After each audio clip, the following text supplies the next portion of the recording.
ഈശോയിൽ ഏറ്റവും സ്നേഹം നിറഞ്ഞവരെ, റേമായുടെ പുതിയൊരു എപ്പിസോഡിലേക്ക് ഗുഡ്നസ് ടിവിയുടെ എല്ലാ പ്രേക്ഷകരെയും ഏറ്റവും സ്നേഹത്തോടെ സ്വാഗതം ചെയ്യുന്നു.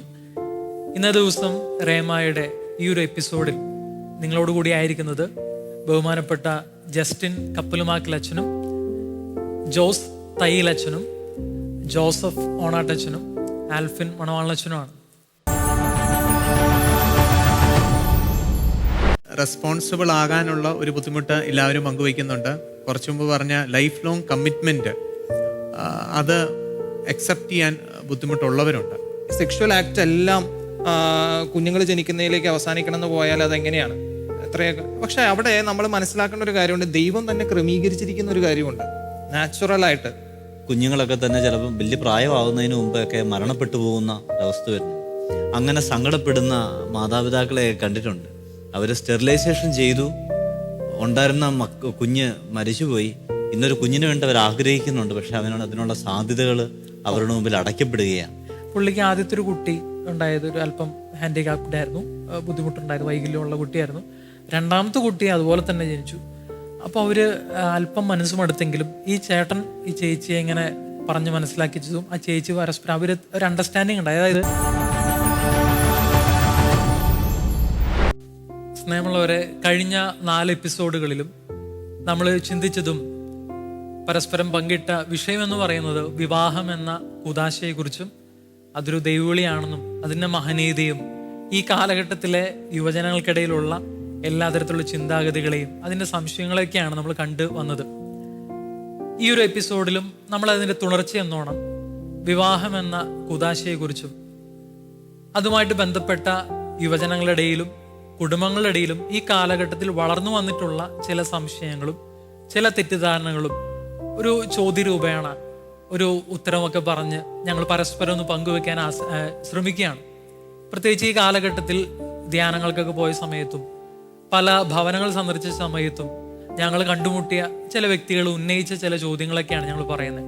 ഇന്ന് പല യുവാക്കളിൽ, പ്രത്യേകിച്ച് യുവതികളിൽ കൂടുതലായിട്ടും, എന്നാൽ യുവാക്കളിലുമുണ്ട് കാണുന്ന ഒരു കാര്യം എന്ന് വെച്ചാൽ ഒരു ചോദ്യം അവർ ചോദിക്കുന്നത്, അല്ലെങ്കിൽ അവരൊരു ഭയമുണ്ട് അവരുടെ ഈ വിവാഹ ജീവിതത്തിലേക്ക് കടക്കാനുള്ളൊരു ഭയം. കാര്യം കുടുംബജീവിതം എന്നുള്ളത് ഒരു റെസ്പോൺസിബിലിറ്റിയാണ്. ഭർത്താവുമായി ചേർന്ന് പോകുമോ, അല്ലെങ്കിൽ ഭാര്യയുമായി ചേർന്ന് പോകുമോ, മക്കള് അവരിനി എങ്ങനെയായിരിക്കും, അവരെ നമുക്ക് എങ്ങനെ, മക്കളുണ്ടാവുമോ, അതും ഒരു സംശയം തന്നെയാണ്. അപ്പൊ ഇങ്ങനെ പല ചോദ്യങ്ങളുണ്ട് ഇപ്പൊ എല്ലാവരുടെ മനസ്സിൽ. ഇപ്പം വിവാഹത്തിലേക്ക് കടക്കുമ്പോൾ വലിയൊരു ചെലവാണ്. ആ ചെലവ് കഴിഞ്ഞ് ഭർത്താവ് അല്ലെങ്കിൽ ഭാര്യ ഇവർ ഒരുമിച്ച് പോകാൻ പറ്റില്ലെങ്കിൽ ഡിവോഴ്സ്, അതും വലിയൊരു കടമ്പ. ഇതിനും ഭേദം ഇതൊന്നും ചെയ്യാതെ ഒറ്റയ്ക്ക് അങ്ങ് ജീവിച്ചാൽ പോരെ. കാര്യം ജോലി എനിക്കുണ്ട്. അത് മാത്രമല്ല, നീ മക്കളുണ്ടാവുമോ, മക്കളുണ്ടായില്ലെന്നുണ്ട് അതിൻ്റെ ചോദ്യം. ഈ മക്കളെ എവിടെ പഠിപ്പിക്കണം, അതുകൊണ്ട് എത്ര മക്കൾ ഉണ്ടാകാൻ സാധ്യതയുണ്ട്, ഇതെല്ലാം ഉണ്ടാകുന്ന ചോദ്യങ്ങളാണ്. വിവാഹത്തെക്കുറിച്ച് നമ്മളിപ്പം പൗരോഹിത്യം എന്ന് പറയുന്നത്, നമ്മളിപ്പം ഒരു 3 വർഷം ഞാനും മണവാളനച്ഛനും കൂടെ ഒരുമിച്ചാണെന്നുണ്ടെങ്കിൽ ഞങ്ങൾ തമ്മിൽ സന്തോഷത്തിലാണെങ്കിലും സങ്കടങ്ങളിലാണെന്നുണ്ടെങ്കിലും ഒരു 3 വർഷം കഴിയുമ്പോൾ ഞങ്ങൾക്ക് ട്രാൻസ്ഫർ കിട്ടും. പക്ഷെ കുടുംബജീവിതം എന്ന് പറഞ്ഞാൽ ഇന്നു മുതൽ മരണം വരെയാണ്. അതുകൊണ്ട് തന്നെ അവർ ടെൻഷൻ അടിക്കേണ്ട ഒരു സാധ്യതയുണ്ട്. അപ്പോൾ അത് ഭയം തന്നെ ഉണ്ടാകാനുള്ളൊരു സാധ്യതയാണ്. അതിനെ നമ്മൾ എങ്ങനെ മറികടക്കാൻ പറ്റുമെന്നുള്ളതാണ് നമുക്ക്. മനസ്സിന്റെ പൊരുത്തക്കേട് വലിയ അത്യാവശ്യം തന്നെയാണല്ലോ ചേർന്ന് പോകാൻ. രണ്ട് വ്യത്യസ്ത ഇതിൽ നിന്നും മനസ്സിന്റെ പൊരുത്തം രണ്ട് വ്യത്യസ്ത ഇതിൽ നിന്നും ആളുകൾ വരുന്നു, ഇതെങ്ങനെ ഒരുമിച്ച് ജീവിക്കുന്നു. അതുകൊണ്ട് കുടുംബജീവിതം വലിയൊരു അത്ഭുതം തന്നെയാണ്, യാതൊരു സംശയവുമില്ല. നമ്മള് വിശുദ്ധ കുർബാനയെ മിസ്റ്ററി എന്ന് പറയുന്നതാണ്, രഹസ്യമാണെന്ന് പറയുന്നതുകൊണ്ട് തന്നെ വിവാഹം എന്ന കുദാശ ഒരു മിസ്റ്ററി തന്നെയാണ്, ഒരു രഹസ്യാത്മകത എപ്പോഴും ഉണ്ട്.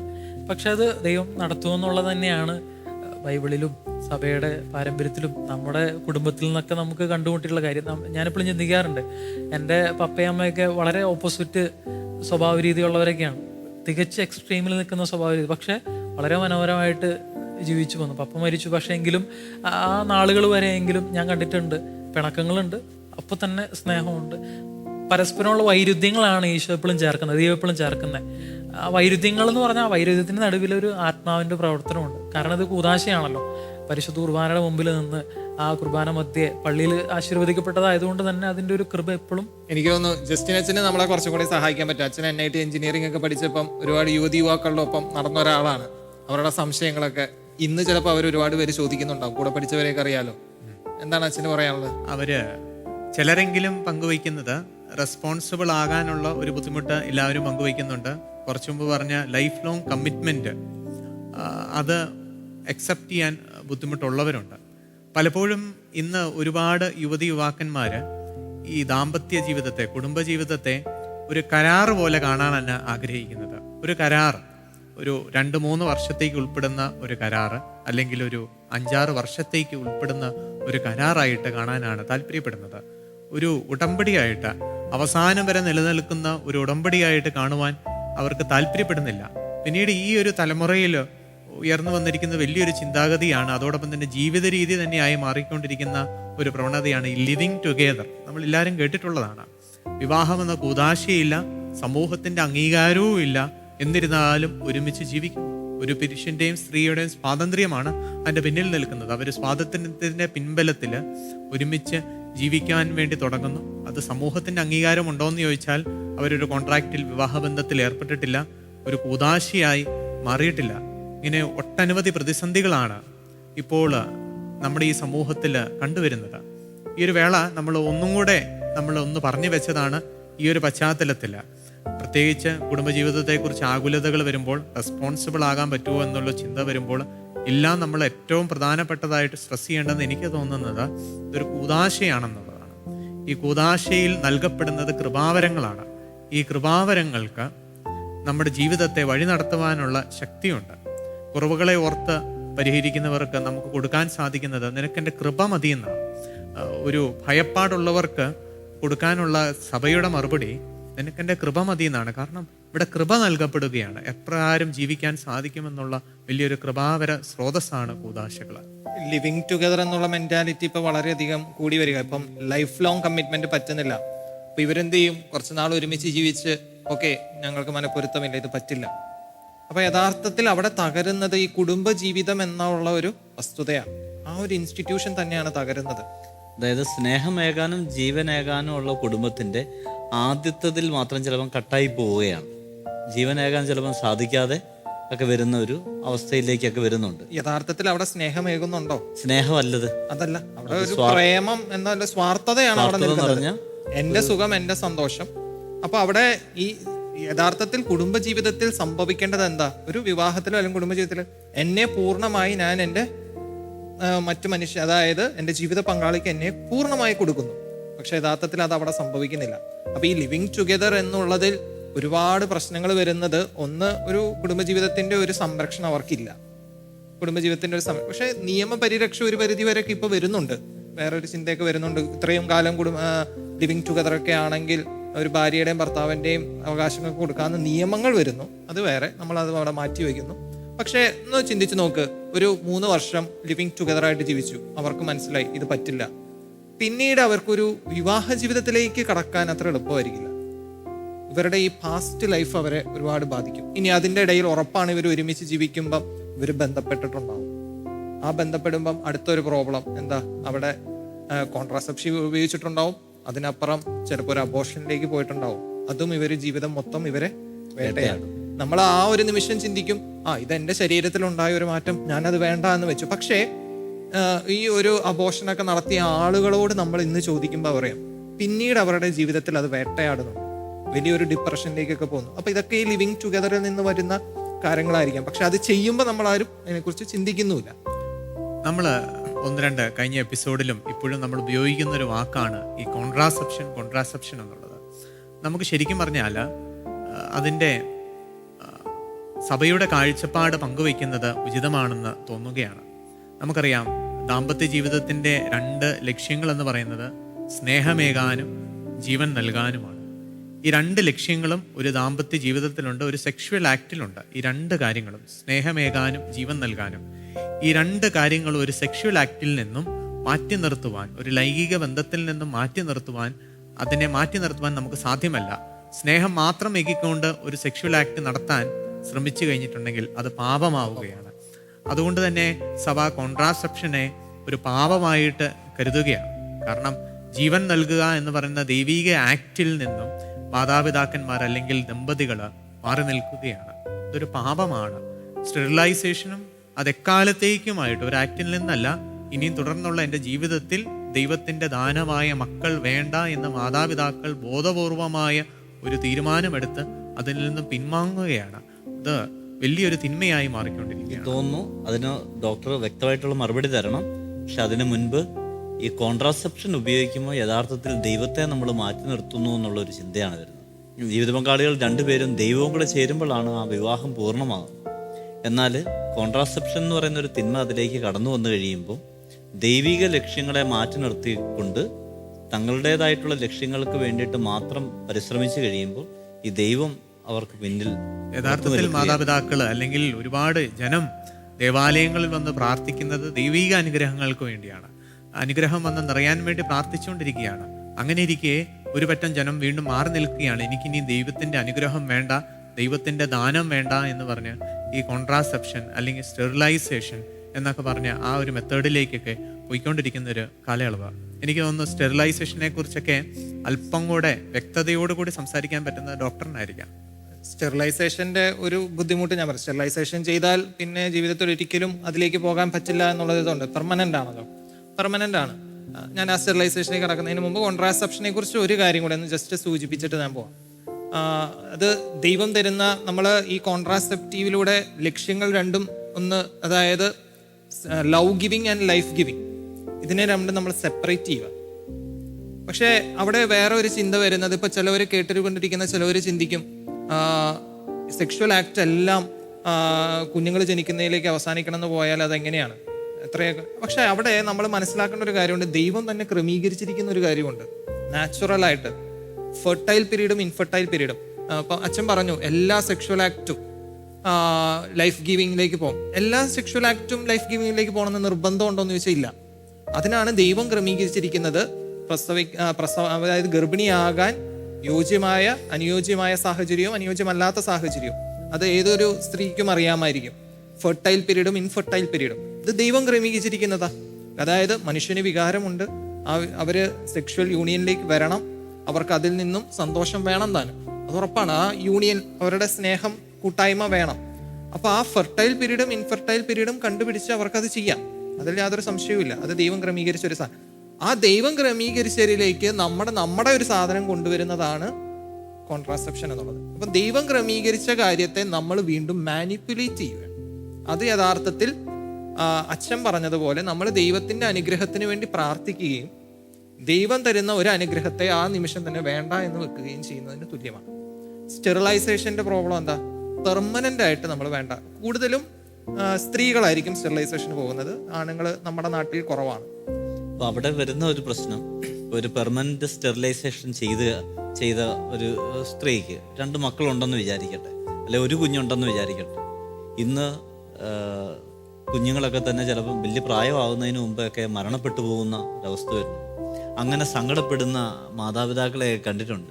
അവർ സ്റ്റെറിലൈസേഷൻ ചെയ്തു, ഉണ്ടായിരുന്ന കുഞ്ഞ് മരിച്ചുപോയി. ഇന്നൊരു കുഞ്ഞിന് വേണ്ടി അവർ ആഗ്രഹിക്കുന്നുണ്ട്, പക്ഷെ അതിനുള്ള സാധ്യതകൾ അവരുടെ മുമ്പിൽ അടയ്ക്കപ്പെടുകയാണ്. അപ്പം അതുകൊണ്ടത് ഒരു അച്ഛൻ പറഞ്ഞൊരു, ഞാൻ പുഷ്പേരിയിലായിരിക്കുമ്പോൾ അവിടെ ഒരു അമ്മ വന്നതാണ്. 2 മക്കൾ, 2 പെൺകുട്ടികളായിരുന്നു. ആ പെൺകുട്ടികൾ ഒരു അപകടത്തിൽ പെട്ടെന്ന് മരിച്ചു പോവുകയാണ്. അവര് സ്റ്റെറിലൈസേഷൻ ചെയ്തായിരുന്നു. അവരുടെ വലിയൊരു സങ്കടമായി, ഇനി ഞങ്ങൾക്കൊരു കുഞ്ഞു വേണം, ഞങ്ങൾ എന്ത് ചെയ്യും, ഞങ്ങളുടെ തലമുറ നശിഞ്ഞു പോകുന്നു, ഞങ്ങൾക്ക് ഇനി ഒരു 2 കുഞ്ഞുങ്ങളെ ഉള്ളൂ. അപ്പൊ ഇത് ആരുടെ ജീവിതത്തിന് സംഭവിക്കാം? ഒരു ഉരുൾപൊട്ടൽ ഇനി വന്നാൽ മതി. ഉരുൾപൊട്ടൽ വന്നാൽ എത്ര പേർക്ക് മക്കൾ മരിച്ചു പോകും. അപ്പൊ പിന്നീട് അവർക്കൊരു ആഗ്രഹിക്കാൻ പറ്റുമോ, ഇനി ഒരു മകൻ വേണം, ഒരു മകൾ വേണം എന്ന് പറയുന്ന സ്റ്റെറിലൈസേഷൻ. ഇന്ന് പോസിബിലിറ്റീസ് ഉണ്ട്, ഇല്ലാന്ന് ഞാൻ പറയില്ല. റീകാനലൈസേഷൻ എന്നൊക്കെ പറയുന്ന കുറെ കാര്യങ്ങളുണ്ട്, അതിലേക്കൊക്കെ പോകാം. പക്ഷെ അത് വിജയശതമാനമുണ്ട്. പക്ഷേ ഈ സ്റ്റെറിലൈസേഷനിലേക്ക് പോകുമ്പോൾ നമ്മൾ ചിന്തിക്കേണ്ട, ദൈവിക പദ്ധതിക്ക് തടസ്സം നിൽക്കുമ്പം ചിലപ്പം ഉള്ള ഒരു മകനോ മകളോ നഷ്ടപ്പെട്ട് കഴിയുമ്പം എന്ത് ചെയ്യും, നമ്മളത് ചിന്തിക്കേണ്ട ഒരു കാര്യമാണ്.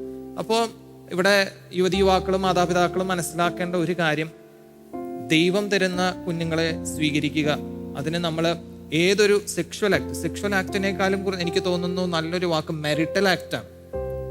അതായത് മാരേജിനകത്ത് നടക്കേണ്ട ആക്റ്റാണിത്. സെക്ഷുവൽ ആക്ട് എന്ന് പറയുമ്പോൾ എപ്പോൾ വേണമെങ്കിലും നടക്കാം. മെറിറ്റൽ ആക്ട്, മാരേജിനകത്ത് നടക്കേണ്ട ആക്ട്, അതെപ്പോഴും ജീവന് തുറന്നിരിക്കണം. ദൈവം തരും, ജീവന് തുറന്നിരിക്കണം. അവിടെ നമ്മൾ കോൺട്രാസെപ്ഷൻ കൊണ്ടുവരുമ്പോൾ ദൈവിക പദ്ധതിക്ക് തടസ്സം നിൽക്കുന്നത് അത് പാപമായിട്ട് തന്നെയാണ് സഭ നമ്മളെ പറയുന്നത്. സ്റ്റെറിലൈസേഷനും മറ്റു കാര്യങ്ങൾക്കൊക്കെ അവരിങ്ങനെ ഒരു ബ്ലോക്ക് ഇടാൻ ആഗ്രഹിക്കുന്നതിന്റെ കാരണം പ്രാക്ടിക്കൽ ലൈഫിലെ ചില ബുദ്ധിമുട്ടുകളാണ്. ഇപ്പോൾ ഉദാഹരണം പറയുകയാണെങ്കിൽ, ഒരു ആദ്യത്തെ കുട്ടി ഒരു വൈകല്യമുള്ളൊരു കുട്ടിയാണെന്ന് വിചാരിക്കുക, അല്ലെങ്കിൽ അല്പം ഹൈപ്പറാണ്, അല്ലെങ്കിൽ വേറെ തരത്തിലുള്ള ബുദ്ധിമുട്ടുണ്ട്. അപ്പോൾ അവർ വിചാരിക്കും ഇനി അടുത്തൊരു അതിനും കൂടി മുതിരാൻ പറ്റത്തില്ല, അങ്ങനെ ചിന്തിക്കുന്നവരുണ്ട്. ഒരു സ്പിരിച്വൽ റലം കിടക്കുന്നത് നമ്മൾ ചിന്തിക്കേണ്ടത്, നമ്മളെല്ലാത്തിൻ്റെ പുറകിൽ പറയുന്ന എല്ലാത്തിൻ്റെ ദൈവിക പദ്ധതിയും ദൈവത്തിൻ്റെ ആക്റ്റുമാണ് നമ്മൾ പറയുമ്പോൾ കുറച്ചുകൂടി ആഴത്തിൽ മനസ്സിലാക്കണമെങ്കിൽ, ദൈവം ഒരു കുഞ്ഞ് എവിടെ ജനിക്കണമെന്നും ആരുടെ ഉദരത്തിൽ ജനിക്കണമെന്നും ആഗ്രഹിച്ചിട്ടുണ്ട്. അത് തടസ്സപ്പെടുത്താതിരിക്കുക എന്നുള്ളത്. അത് നമ്മുടെ ഒരു ധ്യാനഗുരു ഒരു ആത്മായൻ ചേട്ടനാണ്, സഹോദരനാണ്, നമ്മുടെ ധ്യാനകേന്ദ്രവുമായിട്ട് ബന്ധപ്പെട്ട് പ്രവർത്തിക്കുന്ന വ്യക്തിയാണ്. പുള്ളിക്ക് ആദ്യത്തെ ഒരു കുട്ടി ഉണ്ടായത് ഒരു അല്പം ഹാൻഡികാപ്ഡ് ആയിരുന്നു, ബുദ്ധിമുട്ടുണ്ടായിരുന്നു, വൈകല്യമുള്ള കുട്ടിയായിരുന്നു. രണ്ടാമത്തെ കുട്ടി അതുപോലെ തന്നെ ജനിച്ചു. അപ്പോൾ അവർ അല്പം മനസ്സും അടുത്തെങ്കിലും ഈ ചേട്ടൻ ഈ ചേച്ചിയെ ഇങ്ങനെ പറഞ്ഞ് മനസ്സിലാക്കിച്ചതും ആ ചേച്ചി പരസ്പരം അവർ ഒരു അണ്ടർസ്റ്റാൻഡിങ് ഉണ്ട്. അതായത് അവർ ചിന്തിക്കുന്നത് ഇങ്ങനെയാണ്, ദൈവം സ്വർഗത്തിൽ നിന്ന് നോക്കുകയാണ് ആർക്കാണ് ഈ കുഞ്ഞുങ്ങളെ കൊടുക്കേണ്ടത്. ഇവരും ജനിക്കേണ്ടവൻ തന്നെ. ഇപ്പം നേരത്തെ പറഞ്ഞോണം അബ്ദുൽ കലാമോ അല്ലെങ്കിൽ മറ്റു വ്യക്തികളുടെ ഉദാഹരണം പറഞ്ഞ് ഇവരെല്ലാവരും ജനിക്കേണ്ടവരാ, ആർക്ക് കൊടുക്കണം. ദൈവം നോക്കിയപ്പോൾ ഏറ്റവും നല്ല സ്യൂട്ടബിൾ ആയിട്ടുള്ള ഏറ്റവും ആപ്റ്റ് ആയിട്ടുള്ള ഒരു കപ്പിൾസ് ഇവരാണ്. ദൈവം അങ്ങനെ കണ്ടു. അങ്ങനെ ആ മനുഷ്യന് മൂന്നാമതുണ്ടായ കുട്ടി വളരെ മനോഹരമായിട്ട് ജനിച്ചു, ഒരു കുഴപ്പമുണ്ടായില്ല. ആ സഹോദരൻ പിന്നീട് ഈ 2 വൈകല്യമുള്ള കുട്ടികളുടെ ബാക്ക്ഗ്രൗണ്ടിൽ പിന്നീട് അങ്ങനെയുള്ള കുട്ടികൾക്ക് വേണ്ടിയിട്ട് ഒരു സ്ഥാപനമൊക്കെ തുടങ്ങി. അപ്പോൾ നോക്കിക്കേ, ഒരു വൈകല്യമുള്ള 2 കുട്ടികളുണ്ടായെങ്കിൽ പോലും അവരിലൂടെ ഒരു വലിയൊരു സ്ഥാപനം തുറക്കപ്പെട്ടു. ഒരുപാട് മക്കൾക്ക് അതൊരു അനുഗ്രഹമായി. ആ സ്ഥാപനം എന്ന് ഒരുപാട് പേർക്ക് അനുഗ്രഹം. അപ്പോൾ മക്കൾ എപ്പോഴും ദൈവത്തിൻ്റെ ദാനമാണ്. ഒപ്പം തന്നെ ദൈവത്തിൻ്റെ ആ ഒരു പദ്ധതിക്ക് തടസ്സപ്പെടുത്താതിരിക്കുക. ഈ കാരണങ്ങളൊക്കെ പറഞ്ഞ് കോൺട്രാസെപ്റ്റീവ്സ് ആണെങ്കിലും അച്ഛൻ പറഞ്ഞൊരു കാര്യമുണ്ടോ, ഒരു കൊച്ച് ജനിച്ചു, ആ കൊച്ചിന് അംഗവൈകല്യം ഉള്ളതാണെങ്കിൽ മെഡിക്കൽ സയൻസ് പ്രകാരം ഇനി ഒരു കൊച്ചുണ്ടാകുമ്പോൾ ഒരു 30% ചാൻസും അംഗവൈകല്യം ഉണ്ടാകാനുണ്ട്. എനിക്കറിയാവുന്ന ഒരു കുടുംബം തൃശ്ശൂര്, ഡോക്ടർ ദമ്പതികളാണ്. അതിൽ ആ ചേച്ചിക്ക് അവര് വലിയ പ്രാർത്ഥനയോടെ കുടുംബജീവിതത്തിലേക്ക് കടന്നത്. ഒരുപാട് മക്കൾ വേണമെന്ന് ആഗ്രഹിച്ച് ആദ്യത്തെ കുഞ്ഞ് ജനിക്കുന്നതിന് മുമ്പേ മരിച്ചുപോയി. രണ്ടാമത്തതും അങ്ങനെ തന്നെ. മൂന്നാമത്തതും ഉള്ളിൽ വെച്ച് തന്നെ അബോർട്ട് ചെയ്തപ്പെടും. 4ാമത്തെ കുഞ്ഞ് വന്നപ്പം ആ കുഞ്ഞിന് ഒരുപാട് അംഗവൈകല്യമുണ്ട്. ഉള്ളിൽ വെച്ച് തന്നെ മനസ്സിലായി അംഗവൈകല്യമുണ്ട്. അപ്പൊ പല ഡോക്ടർമാരും പറഞ്ഞു അബോർട്ട് ചെയ്തോളാൻ പറഞ്ഞു. ആ കുഞ്ഞ് പുറത്തു വന്നാലും ജീവിക്കാൻ പോകുന്നില്ല. പക്ഷെ ഇവര് വേണ്ട, ആ കുഞ്ഞിന് ജന്മം കൊടുത്തു. ആ കുഞ്ഞ് ഏകദേശം 1 വർഷത്തോളം ജീവിക്കുകയും ചെയ്തു. ഒരുപാട് അംഗവൈകല്യം ഉണ്ടായിരുന്നു. ഡോക്ടർമാർ പറഞ്ഞൊരു കാര്യമാണ്, ഇനി ഒരു കുഞ്ഞുണ്ടാകരുത്. കാര്യം 3 അബോർഷൻ, 4ാമത്തെ കൊച്ചിങ്ങനെ. മെഡിക്കൽ സയൻസ് പ്രകാരം 30% ചാൻസും ഇനി ഉണ്ടാവാനുള്ള ഒരു കുഞ്ഞിന്. പക്ഷെ ആ ചേച്ചി കൊടുത്തൊരു ഉത്തരവുണ്ട്. ശരിയാണ്, 30% ചാൻസും അംഗവൈകല്യം ഉണ്ടാകും, ചിലപ്പോൾ മരിച്ചും പോകും. ബാക്കി 70% ചാൻസ് ഉണ്ടല്ലോ. നമ്മൾ എന്തുകൊണ്ട് അത് നോക്കാതിരിക്കുന്നു? അങ്ങനെ ആ ചേച്ചി ദൈവിക പദ്ധതിയോട് ചേർന്ന് നിന്ന് ഇപ്പം നോർമലായ 7 മക്കൾ അവർക്കുണ്ട്. നോർമലായ 7 മക്കളുണ്ട്. അപ്പൊ ഇവിടെ നമ്മൾ ചിന്തിക്കണം, ദൈവിക പദ്ധതി ചിലപ്പോൾ അതായിരിക്കാം. ആ കുഞ്ഞിനെ സ്വീകരിക്കുന്ന മെഡിക്കൽ സയൻസ് ഒരിക്കലും പറയുന്നില്ല 100% നിനക്ക് അടുത്ത കുഞ്ഞും ഇതായിരിക്കുമെന്ന് പറയുന്നില്ല. ഇനി അവിടെ നമ്മൾ ജനറ്റിക്സ് നോക്കുമ്പോൾ ആണുങ്ങളും പെണ്ണുങ്ങളും തമ്മിൽ വ്യത്യാസമുണ്ട്. ചിലപ്പോൾ ആണുങ്ങളിൽ മാത്രം പോകുന്ന അസുഖങ്ങളുണ്ട്. അപ്പോൾ ഒരു പെൺകൊച്ച് വരുമ്പോൾ ആ അസുഖം ഉണ്ടാവണമെന്ന് നിർബന്ധമില്ല. അങ്ങനെയൊക്കെ ഉണ്ട്. അപ്പൊ അവിടെയാണ് നമ്മൾ ദൈവത്തോട് ചേർന്ന് നിൽക്കേണ്ടത്. ഇനി അതുപോലെ തന്നെ അടുത്തൊരു പ്രശ്നമാണ്, കൂടുതൽ മക്കൾ വേണമെന്ന് അല്ലെങ്കിൽ പ്രശ്നം സാമ്പത്തികമായ ബുദ്ധിമുട്ട്.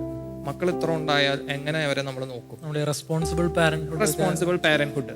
അവിടെ സഭ പറയുന്നത് നമ്മുടെ കഴിവിനനുസരിച്ച് കുഞ്ഞുങ്ങൾ വേണമെന്നുള്ളതാണ്. പക്ഷേ അവിടെയും ദൈവത്തെ ആശ്രയിക്കുന്നതിൽ ഒരു കാര്യം ഞാൻ ഉദാഹരണം പറയാം. ആലുവയിലുള്ള ഒരു കുടുംബം, അവിടെ ചേട്ടന് ജോലിയുണ്ട്, IT മേഖലയിലാണ്. ചേച്ചിക്ക് ജോലിയില്ല, മക്കളുള്ളതെന്ന് മക്കളെ നോക്കാൻ വേണ്ടി ജോലി വേണ്ടാന്ന് വെച്ചിരിക്കുക.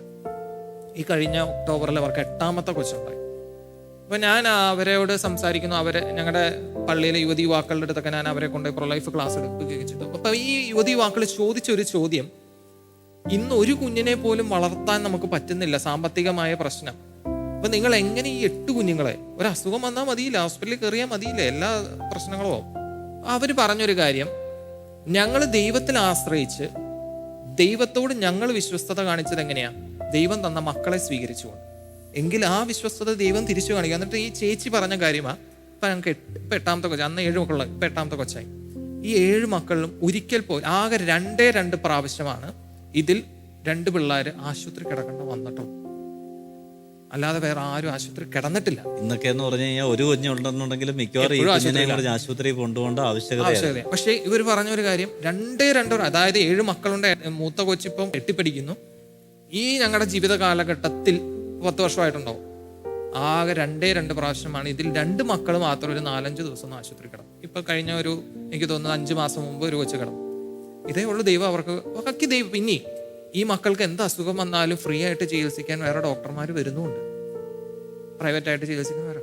അപ്പൊ അതാണ് ദൈവം അവരോട് കാണിക്കുന്ന വിശ്വാസം. അപ്പൊ ദൈവത്തിൽ ആശ്രയിക്കണം, അല്ലാതെ പറ്റില്ല. 9 മക്കളുള്ള ഒരു കുടുംബം, ഞാൻ അവരുടെ കൂടെ ഒരു ക്രിസ്മസ് ആഘോഷിച്ച ഓർമ്മയുണ്ട്. എൻ്റെ ജീവിതത്തിലെ ഏറ്റവും സന്തോഷപ്രദമായിട്ടുള്ളൊരു ക്രിസ്മസ് ആയിരുന്നു. കേക്ക് മുറിക്കുമ്പോൾ തന്നെ അതിനു വേണ്ടിയുള്ള പിടിവലികളും കാര്യങ്ങളും എല്ലാം ഉണ്ട്. അവരുടെ ഇടയിൽ അങ്ങോട്ടും ഇങ്ങോട്ടും അടിയും പിടിയും കാര്യങ്ങളും എല്ലാം ഉണ്ട്. പക്ഷേ ഇവരുടെ ഇടയിൽ വളർന്നു വരുന്ന ഒരു സ്നേഹം, ഈ അപ്പനും അമ്മയൊക്കെ പങ്കുവയ്ക്കുന്ന ഒരു കാര്യം, മൂത്ത 2 കുട്ടികളെ ഞങ്ങൾക്ക് വളർത്തേണ്ടി വന്നു. ബാക്കിയുള്ളതെല്ലാം ഞങ്ങളുടെ ഉദരത്തിൽ വളർന്നു. പിന്നെ വളർത്തിയതെല്ലാം ഈ മൂത്തവർ തന്നെയാണ്. അവരുടെ പഠനങ്ങളുടെ കാര്യങ്ങൾ നോക്കുന്ന, അവരുടെ കാര്യങ്ങൾ, ചെറിയ കാര്യങ്ങൾ പോലും സ്കൂളിൽ കൊണ്ടുപോകുന്ന കാര്യമൊന്നും ഈ അമ്മ ഈ കാര്യമേ ശ്രദ്ധിക്കേണ്ട. അവർക്ക് ഭക്ഷണം ഒരുക്കുന്ന കാര്യം മാത്രം അമ്മ നോക്കി വെച്ചാൽ മതി. ബാക്കി ഇവരുടെ എല്ലാ കാര്യങ്ങളും നോക്കുന്നുണ്ട്. അപ്പോൾ അവർ പറയായിരുന്നു, ഒരു വലിയ സാമ്പത്തികമുള്ളവരൊന്നുമല്ല കേട്ടോ, സാധാരണക്കാരാണ്, ഒരു ലോറി ഡ്രൈവറൊക്കെയാണ്. അപ്പോൾ ഇദ്ദേഹമാണെന്നുണ്ടെങ്കിൽ പറയുന്ന കാര്യമുണ്ട്, അച്ഛാ ഒരു പെട്ടിയോട്ടം മാത്രം ഉണ്ടായിരുന്ന സമയത്ത് തുടങ്ങിയ പരിപാടിയായിരുന്നു വിവാഹം എന്ന് പറയുന്നത്. അതിനുശേഷം മക്കളെ ദൈവം നൽകിയതിനനുസരിച്ച് എനിക്ക് വരുമാന സ്രോതസ്സുകളെയും ദൈവം വർദ്ധിപ്പിച്ചുകൊണ്ട്, അപ്പോൾ ഇന്നിപ്പം 2 ലോറി അദ്ദേഹത്തിനുണ്ട്. അതുകൂടാതെ ചെറിയൊരു ബിസിനസ്സും കൂടെ അദ്ദേഹത്തിന് തുടങ്ങാൻ വേണ്ടി സാധിച്ചു. ഇവിടെയൊക്കെ കാണുന്നത്, നമ്മൾ ദൈവപരിപാലനയിൽ ആശ്രയിച്ചാൽ ഈ വിവാഹ ജീവിതത്തിലേക്കും അതുപോലെ തന്നെ മക്കളെ നൽകുന്നതിന് വേണ്ടിയിട്ട് നമ്മൾ ഭയക്കേണ്ട കാര്യമില്ലെന്ന്.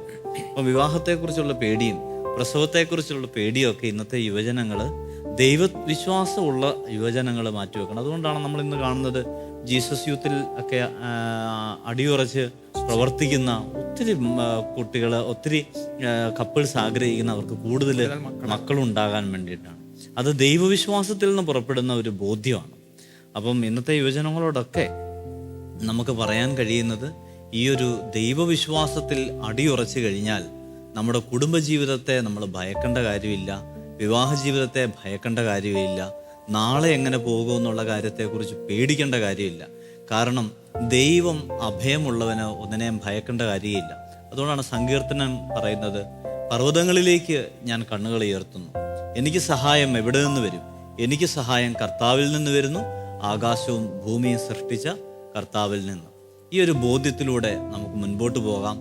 നമ്മുടെയൊക്കെ കുടുംബങ്ങൾ സുദൃഢമാകട്ടെ, വിവാഹ ബന്ധങ്ങൾ ഊഷ്മളമാകട്ടെ, നമ്മുടെ കുടുംബങ്ങളിൽ സമൃദ്ധമായിട്ടുള്ള മക്കളും അതുവഴി ദൈവാനുഗ്രഹവും പൂർണ്ണമാകട്ടെ. അടുത്തൊരു എപ്പിസോഡിലേക്ക് കണ്ടുമുട്ടുന്നത് വരെ ദൈവം നിങ്ങളെ സമൃദ്ധമായിട്ട് അനുഗ്രഹിക്കട്ടെ എന്ന് ആശംസിക്കുകയും പ്രാർത്ഥിക്കുകയും ചെയ്യുന്നു.